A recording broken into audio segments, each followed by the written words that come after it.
up? Welcome back to another Thursday episode of Clapback Culture. I'm your girl, Jules Jessie. And I have a great and special co-host. I'm going to introduce her shortly. Her name is Egypt. She's my good girlfriend. And also somebody that I look up to. She can talk a lot of shit. She knows a lot about a lot of things. And so I thought she would be perfect to fill in for JC, who's not able to make it here tonight. So let's go ahead and bring Egypt on into the room. Clap back, give Egypt a warm welcome in these comments. Let her know that you're glad to see her. And listen, Egypt, all you got to do tonight is just be yourself. Give us your honest opinion. I don't know any other way to show up. So Good. I'm excited. Good. Well, before we move right into our topics, let's do some brief introductions. Let us know a little bit about you, just real quick, so that we can kind of get to know your background, so we can kind of know where your opinion's coming from. Who is Egypt? Egypt is a natural hair care stylist. I have been in the game for about 20 something years now. It's my passion, is what I love to do. And I have embarked on this journey of wellness. I would say pretty much all my life, but you know how you can kind of go back and forth with struggling with who you're really supposed to be. And so finally, I am taking the bull by the reins, and I am just taking it all in, and I am letting my true self just guide me through this crazy life, so so that's where I am with that right now.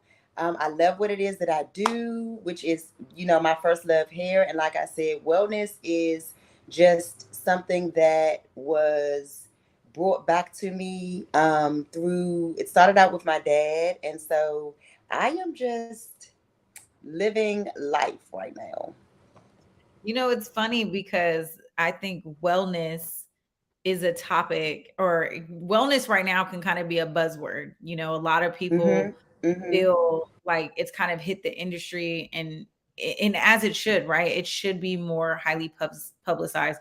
But I think a lot of people think of wellness and they think of maybe just like diet and exercise and things of that nature. But really, you have created a lot of programming that takes a holistic approach to wellness, and it's like mind, body, spirit, and like really thinking about the food that we eat and how that turns into fuel, how that can turn into like the way that we think, the words that come out of our mouth, what we read, how we ingest those things. So you guys, Egypt has a holistic approach in a real way. So make sure you guys tap in. We're going to put her link in the bio, www.egyptami.com. She's got a couple things on her website. She's also makes some bomb sea moss for everybody who's tapped in with that superfood. She was curing all of us during COVID at the time when we couldn't get in these hospitals, y'all. Like literally, she had those emergency packs. What were you calling them again? I was calling them the just a wellness package. Was it the And well? it can I thought it had a name. it had I don't know, my mind is drawing a blank right now, honestly, because I can't it was remember, but that was a called creative time. Immunity Boost. It was called the Immunity Boost Pack, right? Yeah, it was Or something wellness like kit, that. immunity wellness kit, something of that sort. Right now, Yeah. I have actually taken it down from off of my website because I'm in the process of like scaling my business and really trying to not find out, but really trying to not be a jack of all trades, but just honestly trying to um Hone in. do things, yes, just be very, very intentional about what it is that I want to do. And that because I've worked so hard and so long at mastering hair, I think that the way that my approach is now is finding that wellness is beauty is a part of wellness. So Hmm. when COVID happened and I had those immune boosting kits, that's what it was called. It was immune boosting kit, and I found a way to be able to still remain relevant, valid, and creative during COVID. And my creativity transitioned from hair to um continuing to keep my family well. That was I think a main priority. And I was able to like pull things that I remember, some of the things that my father taught me, and some things that I just started to like research and pull like this kit together, which was like the energy shots. It Yeah. was black seed oil. It was sea moss, and what else was it? It was, Elderberry yeah. shots. I Those still, things you know, was going flying off the shelf. yeah. You know what I was just thinking as you were talking? I was like, I was thinking of your title, and really you're an artist. Maybe we start calling you a wellness artist. Ooh, I love it. Let me put that in my notes because I forget Put that everything. in your notes. But yes, a wellness Tap artist. into I'm that. just Tap into that. Well, look, I want to welcome you guys to the show. So glad you're taking the opportunity to stream in. If you haven't already, make sure you share the stream. Let somebody know that we are live so they can join in. Um, there's a topic that came across the desk, honey. I thought this would be a good topic for you, Egypt. Really, you and I, okay. because we've had Okay. several conversations about this. Okay. So there is a new study that found that marijuana harms the development in the first trimester of pregnancy. So if you're pregnant and you're using any form of a cannabis product, you might want to consider stopping. There, like I said, the new study is basically saying that there is a health impact on the use of marijuana in the early stages of pregnancy. And so there's a quote from the College of Medicine at Central Michigan University in Mount Pleasant, and it says this: that's why these findings are especially important. People can often be well into the first trimester and don't even know they're pregnant. And so, with Mm-hmm. that being said, they're saying our study drills down to look very specifically at a specific time and point in their pregnancy, the first trimester. And they found that there was a significant decrease in birth weights. So, that's kind of messed up, especially if you already smoke or you use cannabis products. Of course, you typically don't find out you're pregnant until maybe between, I would say, maybe 5 to 12 weeks. You just may not know. And then some women even later than that. So if you do tap in and use cannabis products, this is something that could be potentially really harmful. But what do you think? Because there's a ton of studies that always happen. You're the wellness artist. We know that marijuana is a plant. What's your take on this? So my take is, um, I'm going to say to each his own, right? And the reason that I say that is because I don't like to like say you should and shouldn't be doing this. I think that people have to live their lives the way that they see fit. But number one, smoking is not a good thing for you. I would say if you're going to do marijuana, I wouldn't recommend smoking it. Number one. But Okay. most people that are trying or are in if they're trying to get pregnant, if they are doing things to get pregnant, you should secondly know your body. So I don't know that it should take that amount of time. I think that that's interesting too, for it to be such a long amount of time for you to realize, hey, I'm pregnant. But I also think that the media feeds you shit to Yeah. get you paranoid, to make you feel like, because I also know that people from different parts of the world, that's it's a ritual for them. It's something that they do. It's something that they're always going to do just because it's their lifestyle. Do they have a low birth weight? I mean, it's subjective based on where you are born. Right. So I kind of straddle the fence. I'm honestly just going to say that part of me says it's bullshit because it's almost like the food pyramid where they saying, oh, eat your dairy, eat your this, eat your that.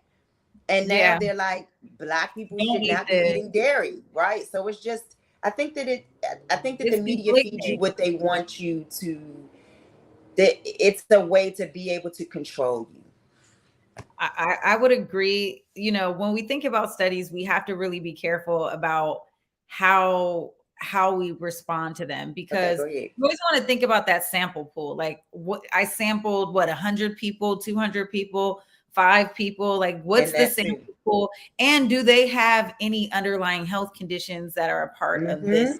You know, Mm-hmm. did they have high blood pressure? What kind of diet do they have? If you're a pregnant woman, just listen to your body, eat the right foods, you know, take care of your fitness, make sure you stay mobile and active. And Absolutely. I don't strap into, recommend smoking for anybody that's pregnant though. Just like oh hands yeah. down, I have to be clear about I'm not advocating. I am on a live. Oh, bring my No. Phoenix. Phoenix, So we're I talking about marijuana right now. okay, back up my leg. I told you my legs are here. So the point that I'm making is I'm not recommending anybody that is with child that is trying to get pregnant. I would just say stay away from those things. Um, and you Hmm. know, just follow through with what Julia is saying, where it's like, do what you're supposed to be doing, eat healthy, drink plenty of water, exercise, be mobile, stay away from the weed. Like that's just the bottom line. I'm not an advocate for weed per se. I'm an advocate for what resonates with your lifestyle, right? Yeah. If you can afford to do it, if you're not trying to bring kids into this world and smoke weed at the same time. But like I You said, the know, media is listen, definitely going. another thing too is like, if all risky behavior should probably just be dialed back while you're pregnant. Like, just relax. Are you not I trying love to be a Emily. parent? I It's love like Emily. pre-parenthood. Like, chill. Yeah, like it's just Can scale I it be back. chill out? Like, that's just the bottom line. I think that when you're thinking about bringing a child into the world, that you just should chill out with a lot of the stuff that you were doing before you had kids and save that for a later part in your life. Like, Yeah, that it's a part. point where you becoming selfless and you can't really it just don't do the shit. Just don't do it. That's the bottom line at that That's the bottom time. line. Just Yeah. relax. Just Speaking of relax. parenthood, I think this rolls us into a really great topic. Okay. And I want to talk to you guys about Brian Laundrie's mother. Okay, so if you guys don't remember, Brian Laundrie is the boyfriend of Gabby Petito. And you know, they were that relationship couple. They traveled all throughout the country in a minivan. It was highly aired on mainstream media about the disappearance of Gabby Petito. He was not arrested initially. I think he was like free for like a whole like 6 to 8 weeks. And then all of a sudden, he just took off and went to the desert, and he offed himself. But here is what makes this crazy. A letter that Brian Laundrie's mother put in his book bag has now come to life, and it's called Burn After Reading. Let's take a look. Uh, It's crazy. okay. Now, the bizarre letter written by the mother of Brian Laundrie, the man who killed his girlfriend, Gabby Petito, and then committed suicide. She seems to be telling her son that she would do anything for him, even cover up a crime. Amber Cogliano has more. A chilling letter Brian Laundrie's mother wrote to her son has just been made public. That letter is now at the center of this ongoing legal battle between these two families. If you're in jail, I will bake a cake with a file in it, Roberta Laundrie wrote. If you need to dispose of a body, I will show up with a shovel and garbage bags. On the front, she wrote, burn after reading. Laundrie's mom says the undated letter was written when Gabby Petito was alive and well, before the couple even left for their ill-fated road trip around the United States in the summer of 2021. Brian Laundrie would later kill Gabby and then take his own life. In court documents, Laundrie's mom says of the letter, while I used words that seemed to have a connection with Brian's actions and his taking of Gabby's life, I never would have fathomed the events that unfolded months later. My words to Brian were meant to convey my love and support. The letter was at the center of legal wrangling in a Florida courtroom yesterday. Gabby's parents are suing Laundrie's parents for emotional distress. I spoke to the Petito's attorney, Patrick Riley, today. What do you make of this letter? It's incredibly disturbing. Who writes a letter like that to their children? I think there's two reasonable inferences from reading that letter. Either that Roberta Laundrie had a suspicion that her son Brian might commit some kind of crime for which she'd have to help bury a body and bake a cake, or that this was written after Gabby had passed away. And I don't know which one is true, but that'll be up for the jury to decide. And that's because a judge has ruled that the contents of that letter can be used as evidence in the civil suit against the Laundries. Well, that's some tea for you, honey. Okay, so we were talking about parenthood, Egypt. Are you going to aid and abet your child? I'll take this first. Let me tell you something. That, you know what pisses me off about this whole thing is the fact that her son did not burn the freaking letter. I was about to go to bat for you. I'm going to war for you. I'm about to, in the letter, she says, I'm going to get a shovel. I'm going to dig it up. I'm going to bury the body. Like, she helped him get away. And bruh, you did not burn the letter. So now, after you killed yourself, I still got to take a L for you. So really, Yes. I mean, the sad part about it is that her son was just, for a lack of better words, dumb as shit. Dumb as shit. Like, what in the world? That, you know what? Let me tell you something. This couldn't, like, he had a real, it's not a suspicion about whether or not she knew what was going on. Like a mother knows. She knew something wasn't right. She knew something wasn't right. It doesn't matter if it was before or after. She knew something wasn't right. And she wrote the letter, slipped it into his bag, and is like, listen, I got your back. Like, I don't know what happened for sure, but if you did kill her, like, just let me know let me know. And then I'm going to make it happen. That's I'm love, also baby. thrown off. I'm like majorly thrown off at the fact that you wrote this. It's given, son, I gotta meet you. I can't do this over the phone. I can't. Where are you? We need to talk. No, she physically put it in his backpack. She wrote. He was staying with his mother and father. He killed the girl, came home randomly. Nobody was like, everyone's like, where's Gabby? Scary. Came home, where's Gabby? He's like, I don't know. We got into a fight and now I don't know where she's at. They've been together for some years, like 2-3 years. You come home, then you're home for a few weeks. Everybody's like, where's Gabby, bro? Like, where's Gabby?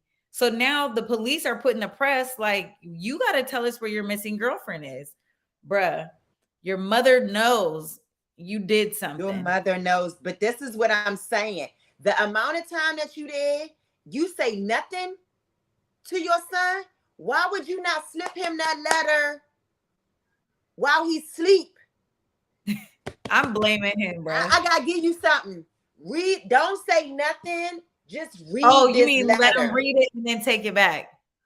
Yeah, she ain't read it, and we gonna burn it together. Mind. But I'm not sliding nothing in your book. I'm saying the mother just is dumb. She's dumb, and she birthed another dummy. It's two dummies trying to get away with murder.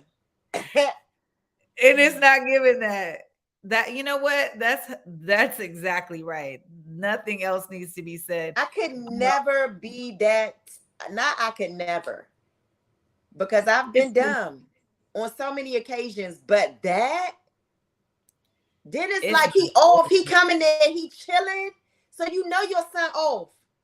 You mean to tell me you not gonna pull him to the side like, hey, Slim, listen, whatever you did, just tell me I got you, or don't tell me, but I got you. But not in a handwritten letter that's signed Love Mom. That looks like it's crazy handwriting. The handwriting is You crazy. you didn't even type it up. Where I are wouldn't have they put it living? on paper. I would have probably, That's I what would I'm have just said it. saying. I would have just said it. And like you said, you just wake him up at, 2:30 in the morning I wouldn't off have been some able to weird sleep shit. in there because I'm like, my son is a killer. Is he gonna kill me? We got to get to the bottom of this. You know, I'm Oh, scary anyway. yeah. Oh, yeah. I didn't even think about it like that. You super paranoid when they come home and they act like Yeah, everything's and all then good. you lying to me about Oh, where she at. Stop! Don't you throw 'em. It's too many. It's too many. Emily Stockman says, "Tell me, but don't tell me." This is what I'm saying. Like, I want to know, but I Yeah, don't want to know. It's given. I don't want to know. Matter of fact, just don't come home to me with that. Like, don't even put me in that situation. Just if you killed your girlfriend, you just need to, and you was gonna end up offing yourself. You should have just did Get it that all at without one time. Just get it me. all over with at the same time. Yeah, he let that run out. He Oh, Mama did. That's what Harriet I'm saying saying. I would turn him over to the police. You know, I don't let's see. Would anybody else tap into the comments? Would anybody else turn in their child if they knew they, committed this type of crime? Would you turn in your child? Let's see. Let's see what we get in the comments. We're still having a conversation about mothers and children. And our next topic kind of speaks to the same thing, except we're talking about Aisha Curry. And Aisha just did an interview with Insider, and she talks about having some regrets about overexposing her daughter Riley on social media. So if you guys remember, their oldest daughter used to do a bunch of, interviews and stuff with Steph. She was like in the limelight for a while. And so she was saying that, during the pandemic, it really pushed her and her family to become more private, because at the time it was just like she said, we kind of had a revolving door all the time where it was just open and exposed. And if you remember, Aisha was pretty argumentative online, like on Twitter. She was really open. She talked a lot. It was given a lot. But now she says she has those regrets. She does wish, she said, when social media thing kind of started, nobody knew what that was going to become. And she's like, if I had known back in the day how chaotic it would make my life, I don't think I've done it. So she's scaling back. What are your thoughts on her take and then children and social media? Because I know you have Phoenix, your daughter, a lot on your social media platform. So what is your take on that? And then kind of the exposure and, what do you think? I think everything in moderation. I think that, like she said, nobody knew how social media was going to take off. I think that initially you think that it's something that you can do, and you don't think about it as exploitation or just too much of, like a thing where you are putting your child at risk. But there are some levels to just exposing your child to too much. I think that when I put Phoenix on, it's really it's just us. Nobody is really like interfering with it. So that's another thing where it's just like, I don't know. And then just having other people come in with certain things at a certain age, I feel like it's just, it could be too much. But then again, they're celebrities. So it's the thing where you're already in a certain limelight anyway. So I think that, like I said, I'm never one to say you shouldn't do this, you shouldn't do that. You have to do what's right for your family. And I think that I commend her now for scaling back. Once you notice there's some things that you need to change, and changing them, taking the responsibility to the accountability, being accountable for that, and saying, I don't think I really want to do this. That's parenting. That's the right type of parenting. Now, allowing it to continue where you feeling like it could be compromising what's going on at home, then that's the problem. So very, very well said.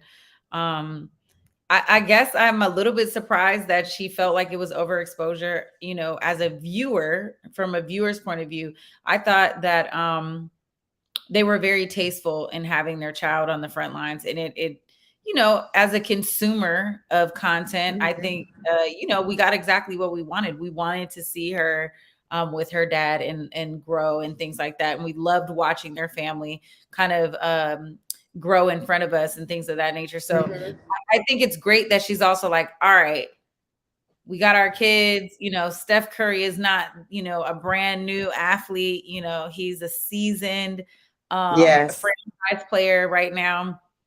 And I love that. But I also think about, you know, LeBron and his family and how private they are on social media. You know, Bronny, you know, his whole social media page is just about basketball.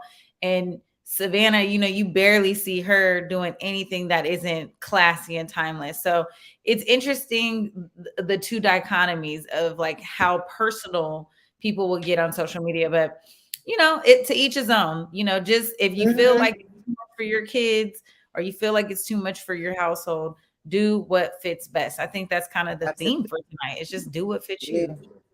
you. Do what resonates with you. But I can honestly say that I haven't even seen that one.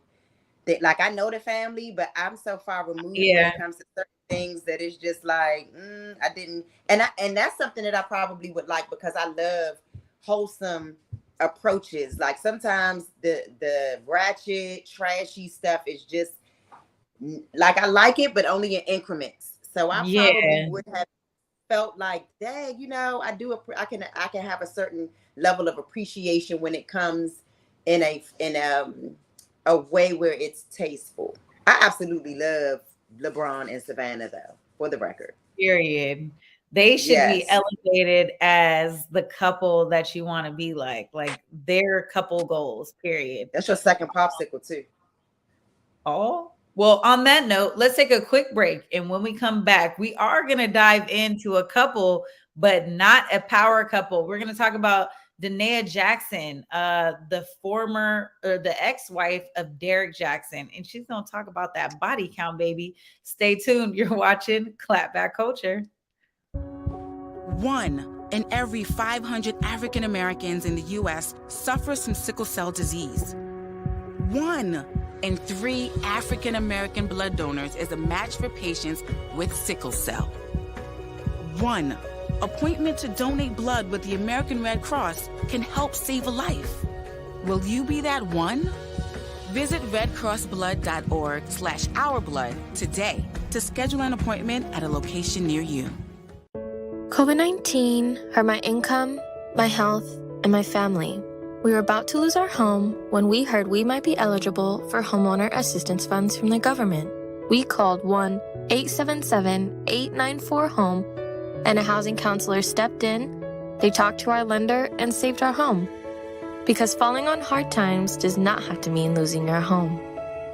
Federal funding details at washingtonhaf.org. What's up, everybody? You know, me and Besa, my girl, we had to pull up to Market Street Shoes once again, y'all. And you know, we do this every season. We have to get the new shoes, the new boots, and this time I even got a coat. Yeah, no, you did walk in without a coat. I really I'm glad did. you found one. But their boots were on point. Yes, the boots, the bags. I even grabbed a flannel. Yeah, you did. You know, and I was able to get some hats and everything. I was really impressed. And you know, I was impressed because, of course, I got those white boots that you guys see me wearing everywhere these days. Yeah, no, I look at your white boots and I'm like, darn it, they only have one pair. Me and Besa wear the same size. Of course, every time we walk out with several bags in hand. Several bags and sometimes even a backpack, you guys. Make sure you check out Market Street Shoes. Yeah, please check them out. Where they go, Besa? Ooh, 2232 Northwest Market Street, Seattle, Washington.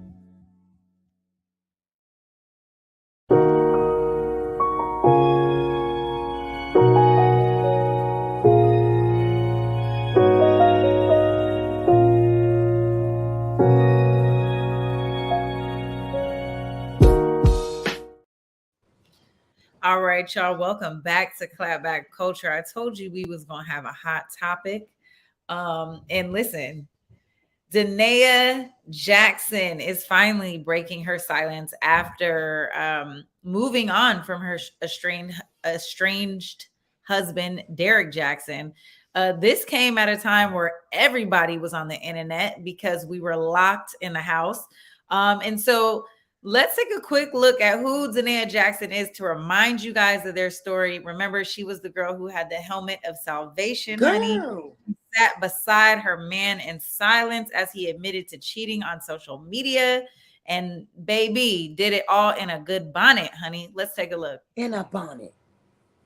That's what she about to get. So let's recap real quick. Derek Jackson, who preaches about healing, healthy relationships, and toxicity, how to spot a fuckboy. Yeah, him. He took to his Instagram back in 2021 to do a confession video with his wife at the time, Danae Jackson. He came out to his millions of fans in a really cringe-worthy video where he confessed publicly about cheating on his wife. And this was, of course, after he was exposed. He didn't just come out and do this. It was because he was caught. Danae's silence was worth 1,000 words. People did not buy this quote-unquote apology video. And when Danae did speak out, it was a lot of biblical talk. You guys remember the helmet of salvation, aka the bonnet. You see a bonnet, I see the helmet of salvation.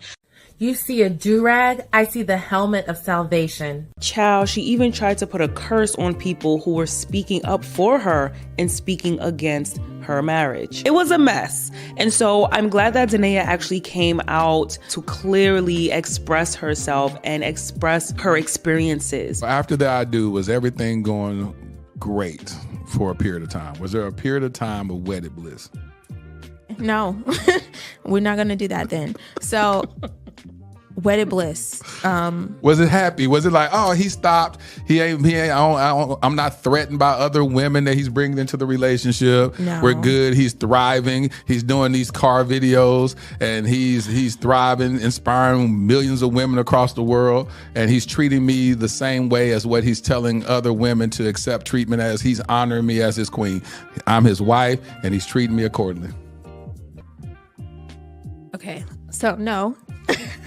No, it was not. And I wish it had been. But so after that, we went on our honeymoon. That was great. Even at the honeymoon, it was like he was on his phone a lot. And so, I felt some type of way about that, but I whatever, he has to wear it because, look at the life I'm living, I got caught up in I never experienced anything like this before. Explain what that, because people don't understand what you mean by that life. What life are you living? Okay, so there is a life of glam and riches and fame. Like when you have some status, it comes with stuff. Mm-hmm. It comes with access to stuff. It comes with like this extra treatment. It comes with money. I had not experienced any type of level of that. And I'm like, I've been all them Disney movies paying off. I'm living the life of the rich and famous. Look. Baby, that life of the rich and famous is not really what it was. So this is our first time hearing what really was going on with Danae Jackson, you guys. She did a part 1, part 2 is getting ready to drop on it's called the Dear Future Wifey podcast. Make sure you guys check that out, dive in. It's over an hour. It's almost a 2-hour long interview. Couple things before I throw this to you, Egypt. Super glad to hear her speak because the last time we heard from her, she was losing her mind.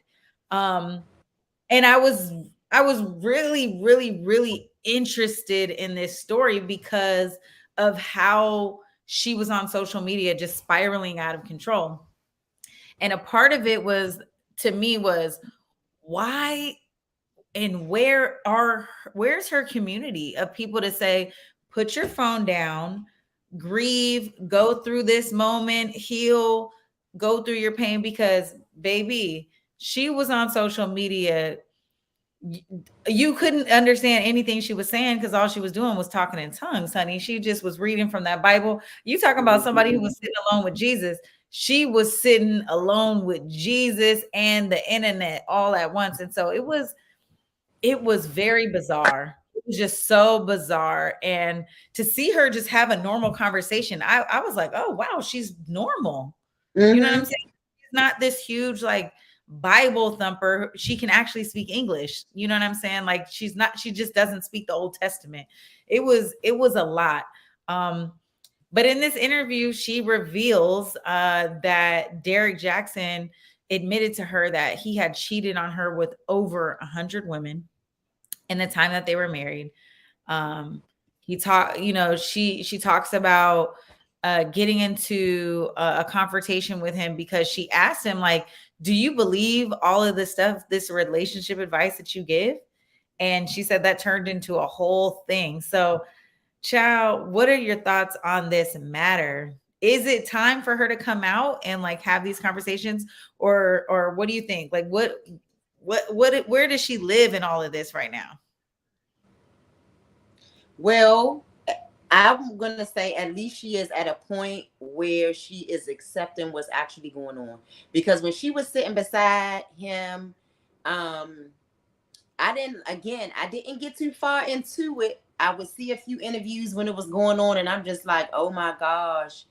I just really feel bad for her. But if she wanted to stick by her man, that's my man, and I'm sticking by his side. That's what she was given as well. So Yeah.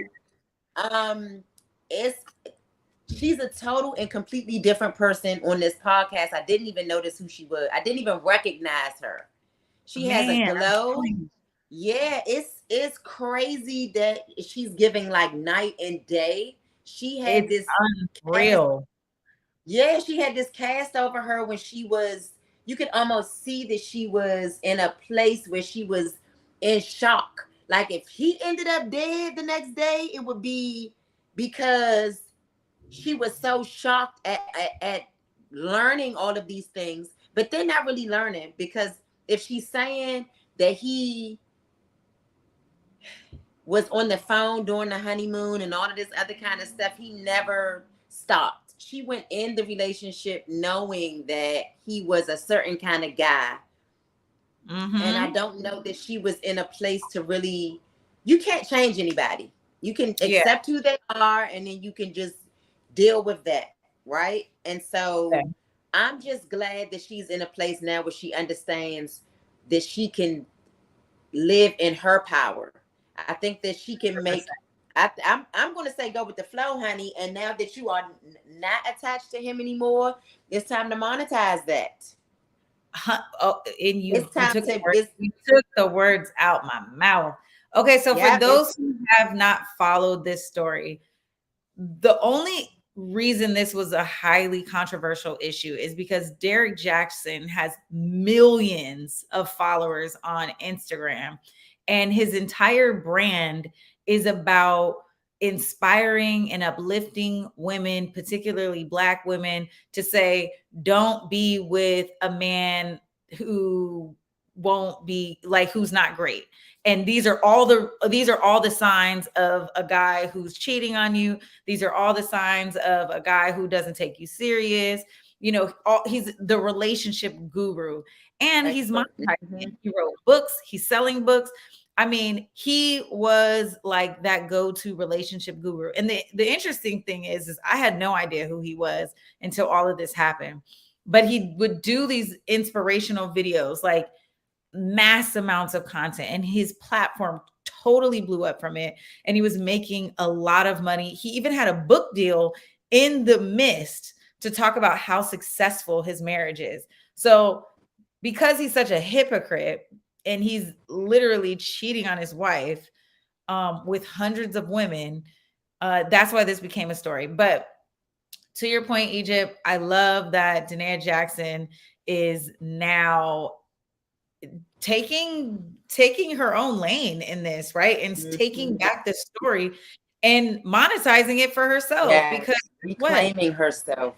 She is reclaiming it. The Black news media has totally picked this story back up. Essence did an article about it. So I was like, I loved it. And I love that she selected such a great platform to tell her story. I absolutely love that platform. Very tasteful. Very tasteful. I watch his stuff all the time. I absolutely love this guy. There hasn't been many things that he said that I'm just not like, Like, I'm Yeah. always here for him. It's not like he's like super judgmental. He just has these theories. He has people on that really know what they're talking about. And to what's Danae Jackson, I just am, like I'm saying, I'm glad that she's sitting in her power now. And there is a time where she had to be able to process all of that stuff that was going on. And that was however long it took. I guess, what was that? Has it been a couple of years since all of that stuff happened? Yeah, so it originally dropped in 2021, the beginning of 2021. And then it was, I guess it was like a good 3 or 4 month run. And then of course it died out. And so this is, kind of the resurfacing of it in a real way. Of course, he got back on Instagram. I don't know if he still does the relationship stuff. I'd love to find out. But right now we're going to keep uplifting Danae Jackson and supporting her journey. If you guys don't know already, the handle is Dear Future Wifey Podcast. Make sure you guys go check that out. Listen and tap into this interview because it's definitely worth the listen. Yeah, I know. I'm going to watch it. I had a couple other topics I wanted to talk about, but I really want to get to this clapback and we don't have much time. So before we do that, I just want to say rest in peace to Tina Turner. We lost a good one. She died at the age of 83, I believe, for very quietly kept health complications, some health issues she was going through. So you never know what anybody's going through, but what a beloved Black woman. Protect Black women at all costs. So this is definitely a loss to our community. And so we're going to just take a quick moment of silence and honor her.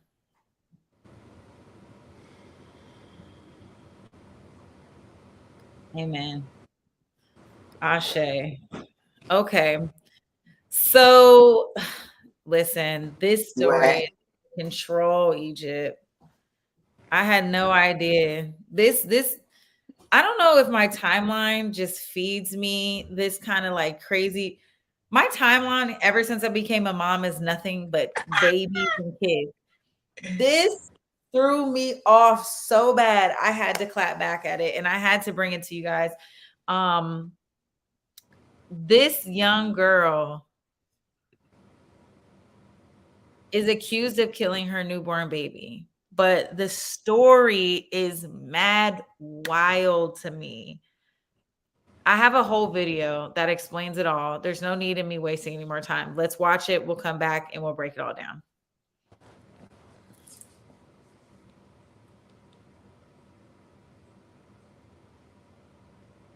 Or not? Yeah. All right, we're going to let Cuddy get a second to bring that up. Let me see. Cuddy, just let me know when you have it. Listen, background story. Her name is, and I'm just going to pull up my notes then. Her name is Artesia. She is a 19-year-old young woman, and I'd like to argue a kid, because at 19, you just don't know. She's 9 months pregnant and doesn't know it. She comes to the hospital because she's having extreme lower back pains. She goes into the bathroom. Okay, Cuddy's got the video. He's got the video. All right, Cuddy, let's take a look. A heartbreaking case, a mother charged with murder for the death of her newborn just minutes after the boy was born. Tonight, we're seeing the moments doctors and police confronted 19-year-old Alexi Treviso in an Artesia hospital. A grim scene in January at Artesia General Hospital. She killed the kid. Yeah. How old was the baby? I don't know. It's full term. She just had it. She had it in the bathroom. Was what happened. A newborn boy found inside a trash bag in the hospital bathroom, dead from a lack of oxygen. She put the baby in the trash can, and then she put another clean liner over the top of it. Lapel video shows hospital staff leading an Artesia police officer to the room of the mother, 19-year-old Alexi Treviso, to break the news to Treviso and her mom. We discovered a dead baby in the bathroom. Oh my gosh. I'm sorry. It came out of me and I didn't know what to do. Lexi, I told you about this. I just asked you, baby, to tell me the truth. Scared. Nurses tell officers Treviso denied being pregnant or even having sex. But shortly before she locked herself in the bathroom, staff informed her she was going to have a baby. It was not crying or nothing. What did you do to it? Okay, stop right here. Confronted with a frightened teen and her mother in disbelief, the doctor needs a reminder that Treviso is legally an adult. I just need your permission to transfer her for medicals. She needs to be 19. Oh, you're right. Treviso's mother trying to get answers. Like, how big is the baby? It's full term. What? 9 months? Nothing was crying. Lexi, have you watched the news of the girls that what they do to their babies and what they go to jail? As officers explain, Treviso is now under investigation. You are detained. You are not free to leave at this point. Do you understand that? Yes, sir. And Treviso admits what she's done. You put it in the bag? Yes. From what bag? Why didn't you say anything to us? Do you want to get in trouble for this now? You could get in trouble for this.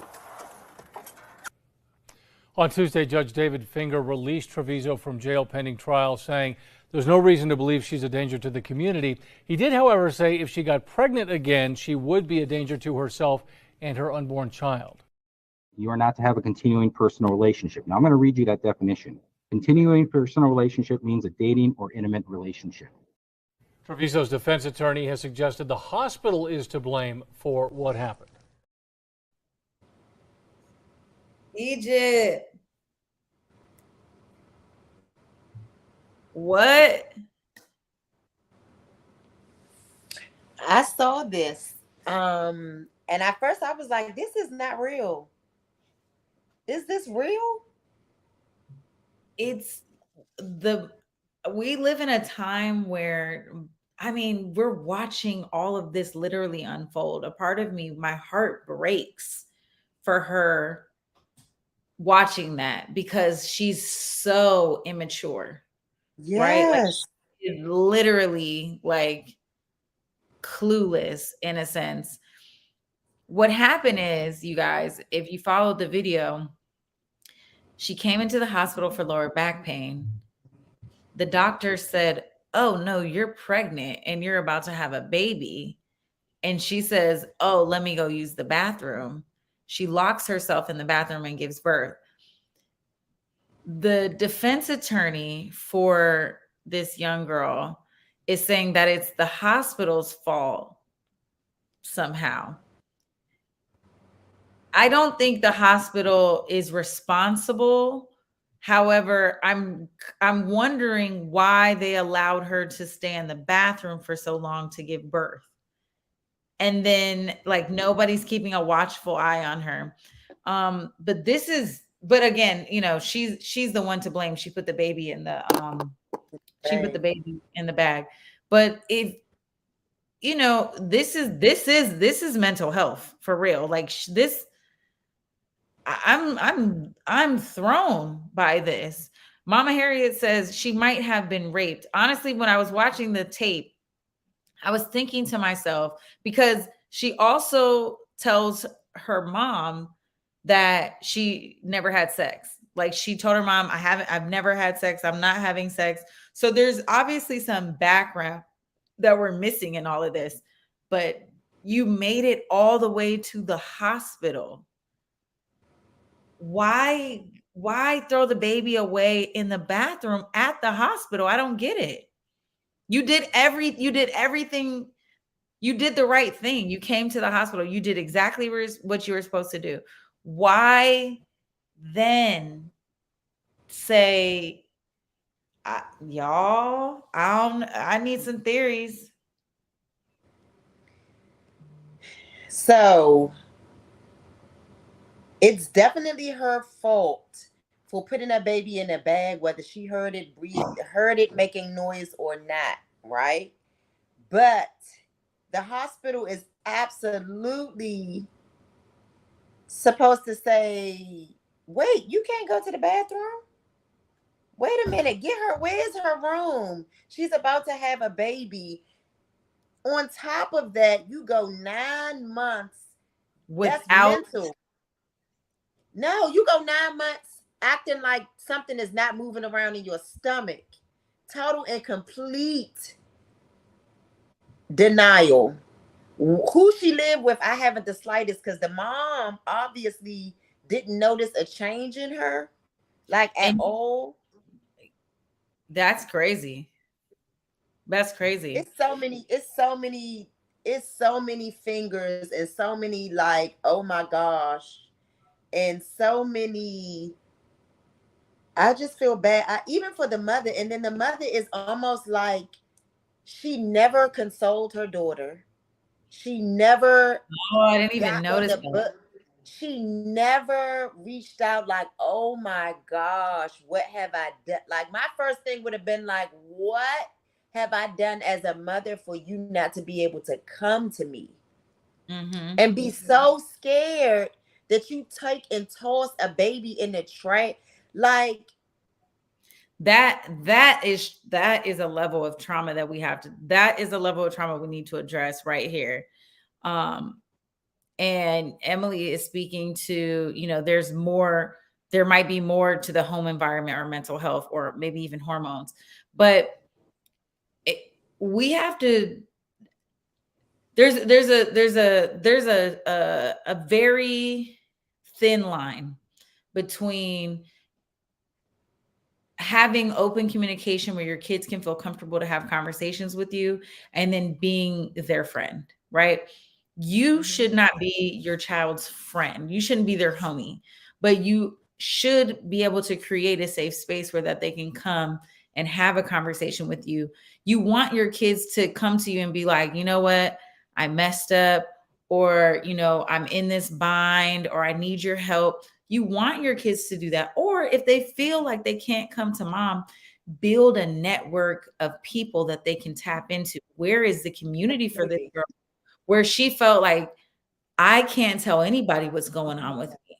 Out of like, you're that fearful of, you didn't do it. You didn't get an abortion. You didn't think about adoption. You didn't get medical treatment. You went all the way to the hospital and tried to make it go away.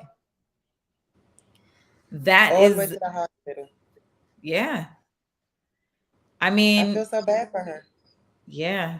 I think, and I can't even say that she's lying about the fact that the baby didn't cry, because they found the baby just minutes later. And they said the baby died because of a lack of oxygen. So it's very likely that this baby needed to get immediately on an oxygen machine and things of that nature. But she had no prenatal care. She had no prenatal care the entire time. So that's another thing in itself. But dang, this is a terrible story. So a mom loses her grandchild and her daughter all in the same swoop. Like, and to your point, the first thing she said to her was like, "Don't you see this on TV?" Like, she went straight into reprimanding. It was I think the mother also was shocked. And and in those moments, you just got to be mindful of like, where am I going to go with this? Because the mom essentially just turned her into police. I mean, it's not like they were all there in the same moments, but I don't know how you miss that. I'm still the mother that's giving. Now, I don't know about a baby, but I'm still going to protect my child as best I know how. Even in that instance, it was almost like she was, they don't have a good relationship. You could just tell the energy was off. She was very distant. She was almost like, and this girl had something that's not connecting. Yeah. That is something that's an extreme action. That's an extreme level of like, I cannot go home with this baby. Like, I have to pretend that this just did not happen. And so listen, we living in some strange times, Egypt. What? I mean, all I could think about was Brenda Had a Baby. Like, this song comes up. When I heard that song when I was little, it scared me. Yeah. Like, just the lyrics. She didn't know what to do with the baby. She didn't know to throw away or to keep her. She wrapped the baby up and put her in the trash. Like, I'm getting chills just thinking about that. Like, it's Oh my no God. way in the world. It's It's no way. heartbreaking. You know, It's they have heartbreaking. something new. They have something new. So if you guys know any, listen, if you're a mom to be that doesn't want to be a mom to be, tap into other resources so that you can move out of that. If you're not ready to be a parent, don't be a parent. Simple as that. And they have this new thing at firehouses where it's like a baby drop off. So you know, people used to drop Yep. babies off at the firehouse when they, you know, didn't They want to want have them. the baby. But now it's like a chute. So they pull it down and it's like a little crib and they put them in there and it's like a warmer and then you push it up and it rings an alarm in the firehouse and the you know, the fire department will take the baby and you can go and move on anonymously and no one will ever know. Yep. And I feel like some little tab or something comes out with it or something. Yep. I'm not sure. I feel like I saw that when I was looking at it, but I was like, that is genius. It's a genius way for nobody to really be held responsible for, you know, it's somebody there to take care of the child if you no longer feel like you can do it. But Yep. even still, like the daughter had that there. I can't do this. I don't want to do this. I don't know. And then deal with whatever comes afterwards. She was too scared to even deal with that. Like, we gotta give our kids the skills. You know, she's 19 and I felt like she was 14 watching that. Yes, absolutely. All right, Egypt. Well, that's our show. We just did a whole hour. Thank you That so was much. fast. It was fast. Thank You you see, for we having go me. through these Yes. topics. We navigating through this, baby. Well, look, when you're not here on Clapback Culture, where can they find you? I am on Instagram, Egypt, EGYPT, like the country, .ami, AMI, just Egypt Army. And then my website is egyptarmy.com. So you can reach me at those two places. I hope to hear from you guys. This was a lovely evening. Thank you for having me. Good. Well, we'll definitely make sure to have you back. So, all right, y'all, you know where you can find me at Instagram and Twitter at Treasure of JULES. You know what it is. Please pull up, follow me. Let me know what you want to talk about next week. Until then, have a great Memorial Day weekend. Salute to all our fallen soldiers and thank you for serving our country. Until then, let's chop it up next week. Same time, same place. Peace.